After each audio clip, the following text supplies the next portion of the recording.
Hello. It's my privilege to own a V-225 record changer. Because of their scarcity, I've put together a brief video on how this late 1930s record changer functions. The V-225 featured advances such as television attachment pin jacks and an FM radio, quite advanced for the late 30s. The gem of the 225 was the record changer. It is the changer and not the Magic Brain radio, which is the scarce component, and that's what we will discuss here. The record changer is pictured. There is a single record sitting on 3 record supports. 2 of the record supports are silverish round pegs, one in the middle of the picture and one to the right. There is an additional record support on the left. This is more of a shelf and was adjustable to allow the changer to play either 10 or 12-inch records. However, it could not play both within the same stack. Here we have a disc sitting on top of the record stack. The turntable is seen in the shadows underneath the record. The table itself is only 2.5 inches in diameter, with a spindle in the middle. The turntable is already on and rotating when the button is pushed to begin a new cycle.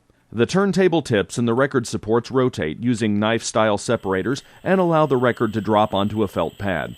The turntable slides back beneath the record, lifting it to the correct height.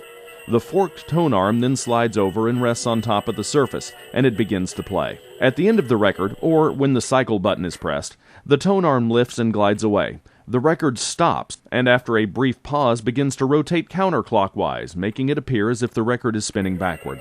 The tone arm returns, and this time lifts up, raising a needle mounted on the lower half of the tone arm and causing it to press upward against the bottom surface of the record, playing side B without turning the disc over. At the end of this record, or in this case when the cycle button is pressed, the turntable tips and the record slides down a chute into the lower half of the console, where opening a door will allow it to be collected. If there were additional records stacked on top of the record supports, the next record in line would drop and the top side would be played. I've provided an additional angle of the process. It provides a better view of the record dropping down the chute and a different view of the forked tone arm. The final view is rather dark and grainy, but it's a view of the record collection area. Although dark, it is possible to see the record tilting off the turntable into a padded collection area. And again, while seemingly hostile to a sometimes fragile format, I have yet to have a record broken during the ejection process.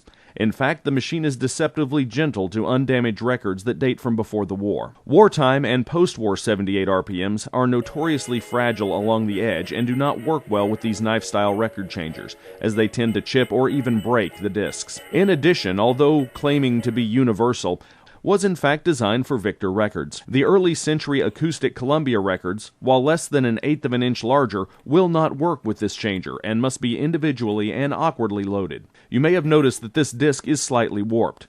Any warping beyond what you see here will result in a broken disc, as this system was designed for perfectly flat records. One thing should be kept in mind. The 225 is a complicated device that relies on several different systems to work in harmony if playing a record on both sides without turning it over is to be achieved. If you have one that is functional, it's best to play it frequently.